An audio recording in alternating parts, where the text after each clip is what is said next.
d'amour.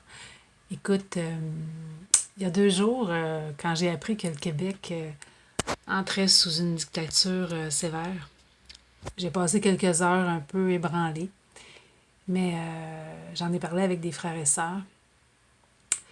Et un de mes frères m'a dit que j'habitais pas au Québec, mais à Goshen.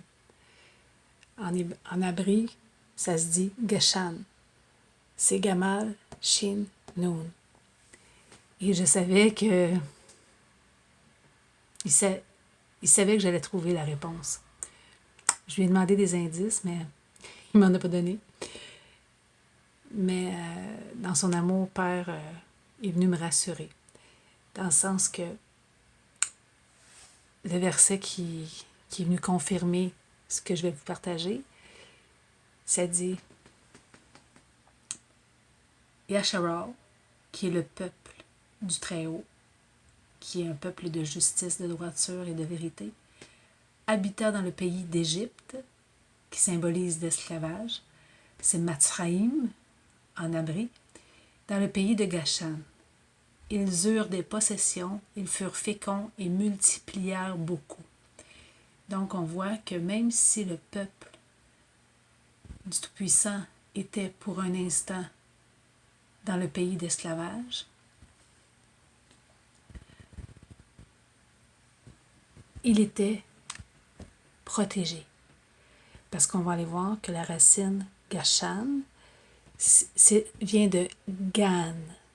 Et Gan, si on regarde la grammaire abri, c'est le signe organique, réuni par contraction. Cette forme racine d'où découlent toutes les idées de circuit, de clôture, d'enceinte protectrice, de sphère, d'ipséité. C'est l'identité personnelle, organique, tout ce qui est végétal, physique, physiologique. Tout ce qui enclôt, entoure, couvre de toutes parts, tout ce qui forme l'enceinte d'une chose, limite cette chose, la protège de la même façon qu'une gaine enclôt, limite et protège sa lame. Donc,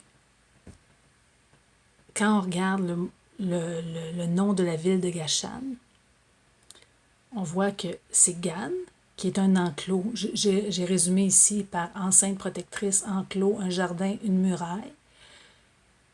Et le Shan, j'ai juste retenu le feu. Mais ça peut être dévoré, ça représente des dents, comme un lion qui est protecteur.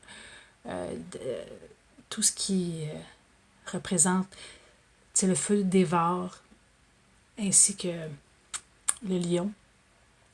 Mais j'ai retenu feu, parce que c'est vraiment ce qui est venu dans mon cœur. C'est dans Zacharie 2,5. Je serai pour elle, il parle de Yarushalayim, qui a été traduit Jérusalem, mais qui devrait être Yarushalayim, dit Yahuwah, une muraille de feu tout autour, et je serai sa gloire au milieu d'elle. Donc, pour les enfants de Yahuwah, qui sont entrés dans la bergerie, okay, parce que on y parle beaucoup de moutons de ce temps-ci, puis je trouve que c'est quasiment une insulte aux moutons, parce que à quelque part, Père, il nous compare à des brebis, mais il est le bon berger.